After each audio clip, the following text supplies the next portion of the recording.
So, ayan mga kamamshi. Katulad nga po ng sabi ko sa inyo, ang gamit po natin ng pailaw. Ang gamit po natin ng pailaw ay kandila po. O, diba? So, sad. Ganun po talaga sa nag-uumpisa. Kailangan is, sa paghanda ng ating mga kung wala man po tayong kagamitan for vlogging, abay, unti-unti lang po, yan po ay ating po maiihanda. Kaya nagtutay po tayo ng bawang at sibuyas.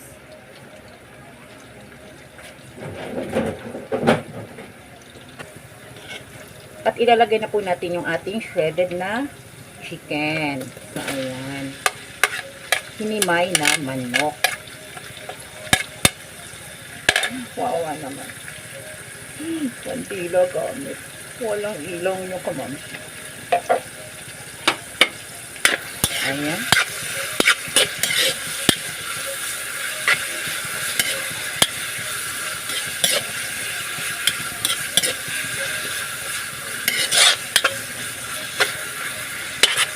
Habang sinusutay po natin yung ating shredded na chicken, yan po mga kamamsi. Yan. Yung ating shredded na chicken. Maglalagay na po tayo ng pampalasa.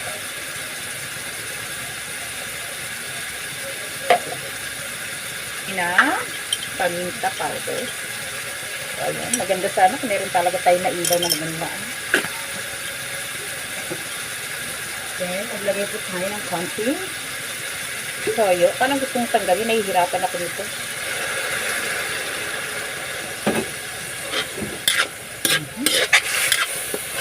So, ayan.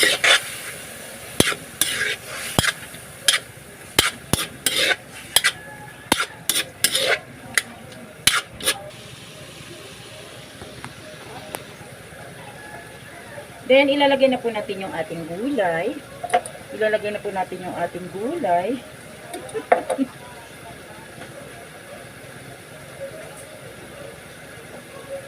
Yan. Isabay na po natin yung sayote. Sayote at repolyo lang po yung ating gulay, mga kamamshi. Sa totoo lang po, sobrang mahal po talaga ng gulay. Ang kapresyo po ng gulay ay kapresyo na po talaga ng karne. Grabe, wala na po talagang mura. Bakit ba nagkaganon? Diba?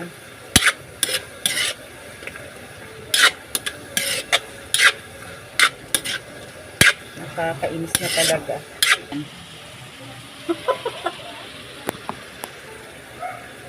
Ang hirap po talaga pag wala po tayong pailaw. Nagbablog ako. Nagko-cooking vlog ako. Ayan. Kasi wala akong ilaw. Wala akong ilaw. Parang kandila lang, oh. Ay, ano ko sana yung parang may flashlight. YouTube ko na tumilan, eh. Hindi ka naglaro? Laro. Ayan.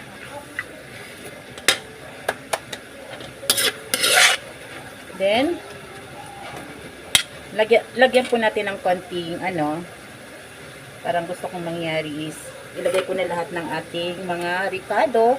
Meron po tayong kikiam at squid balls. So, ayan po. Ilahok na po natin. Kasi ang gagawin po natin, nagtaliwan. Ang gagawin po natin mga kamamshi, ay maglalagay na po tayo ng water. Yes. Idediretso na po natin ito para hindi naman po sayang yung ating gas. Napakasimpleng na po ang pagluluto po natin ng pansit. Diba? Napakasimple lang po. Meron po tayong pinagkuluang sabaw ng manok. Ayan. Hindi na po.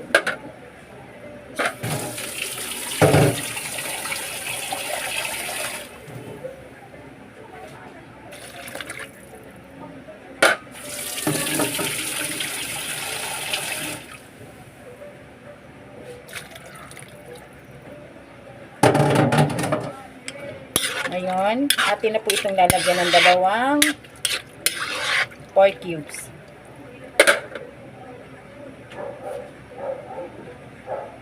Dalawang 4 cubes po kasi marami-rami po yung ating gagawing pansit. Dalawang 4 cubes po kasi marami-rami po yung gagawin nating pansit. Ayan, may ilaw na tayo. So, diba?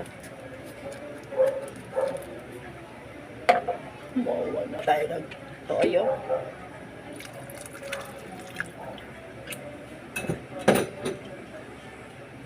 Another paminta. O, diba? Ayan. Damihan natin ng paminta. Kasi ang pansit, masarap po siya pag maraming paminta.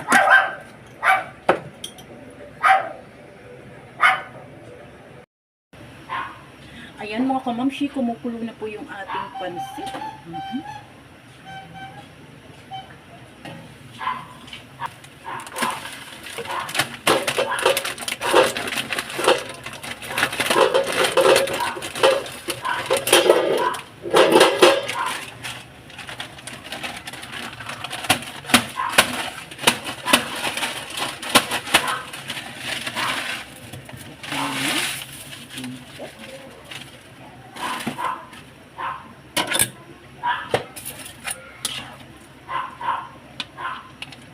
Yan, medyo lumiwanag po yung ating pangkabuhayan.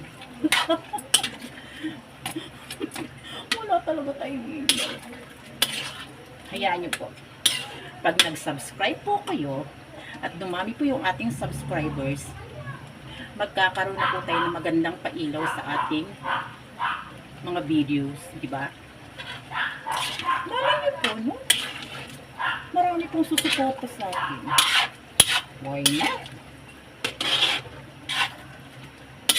Kaawaan po tayo ni Papa God. So, ayan. Yung magdagdag po tayo ng konting water. Ayan. Pan po muna natin para maluto po ng bahagya yung ating bihon. Then, i-next po natin yung ating kanton.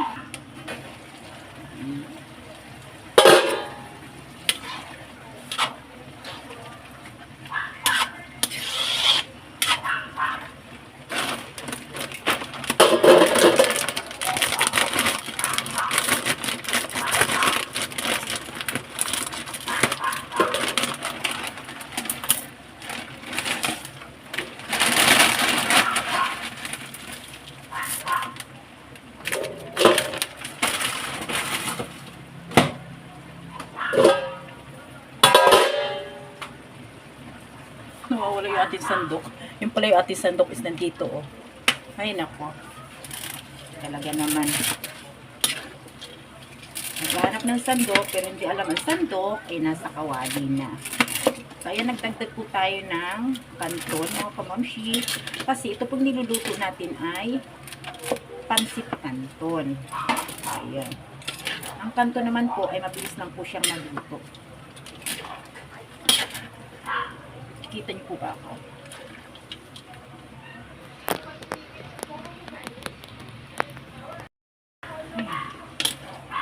Saan naman po nakikita niyo po ako? Ano? Hindi naman po kasi.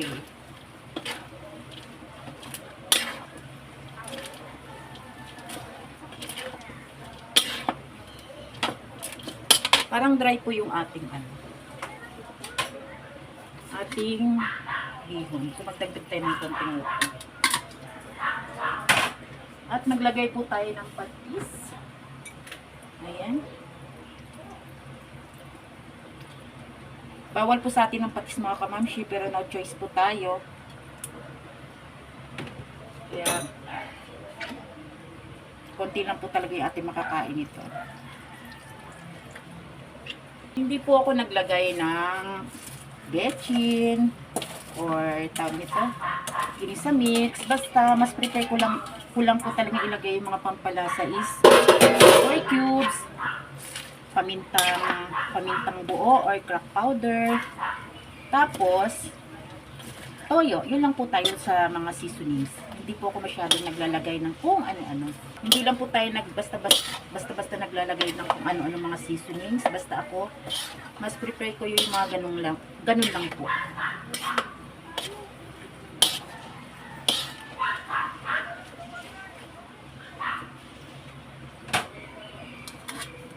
Mother water pa tayo. Parang magdadry.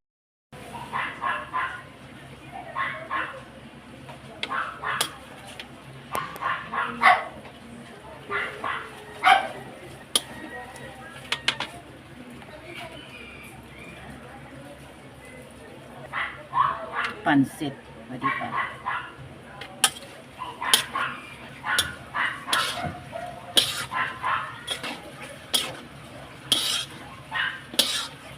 Done na po.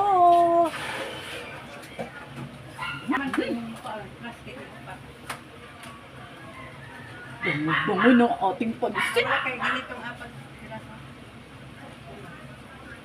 Done na po yung ating pansit canton.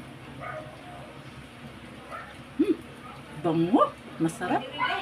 Bango. Ayan mga kamamshi, done na po yung ating pansit canton.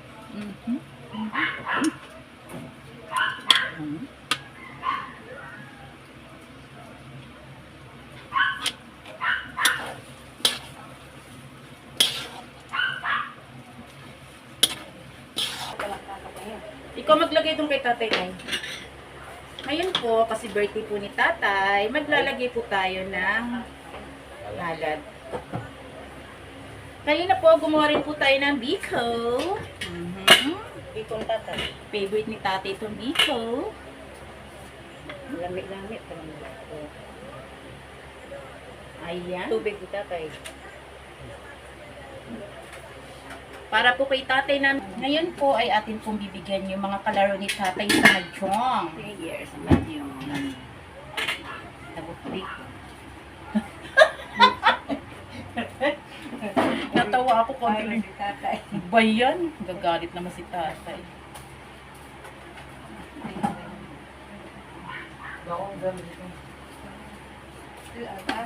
Kalita og biko ata tulupak. Wala tayong buksaran. Ano? Ikaw nang magkakay biko para pareho. Pupunta daw ba sila, Nay? Ha? Pupunta daw ba sila? Baka bukas din sila pupunta. Ano? Si Larry sa ano naman siya? Burrito ng bigo. Anak ko po yun, si Kuya Lawrence, si nanay po. Nay, pakita kayo. Ito lang may hanad namin kay tatay. Parating na din po yung 40 days niya. Ayan. Ilan ba sila? 5 lang. Kasi kung sa kanya. Yes, kain ka na anak. Hindi ko. Wala kong buksaran yung plastic. Ha? Wala, bigyan mo na ng pinipid.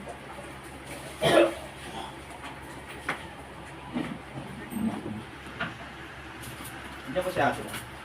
Tulog anak, tulog.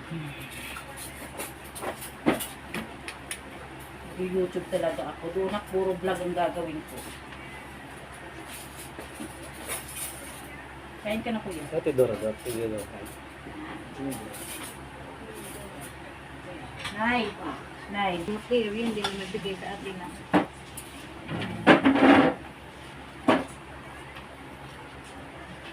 Ang aking gwapitong anak. Basta ang likod mo? Motaw? Nag-gym ka? Dahil doon ka na dito dahil kay ano, sabi ko.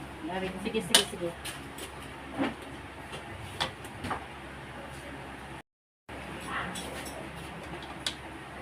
Okay mga kamamshi, that's all for now. Thanks for watching. Bye! Abang-abang po kayo sa susunod po nating gagawing mga vlogs. Bye mga kamamshi!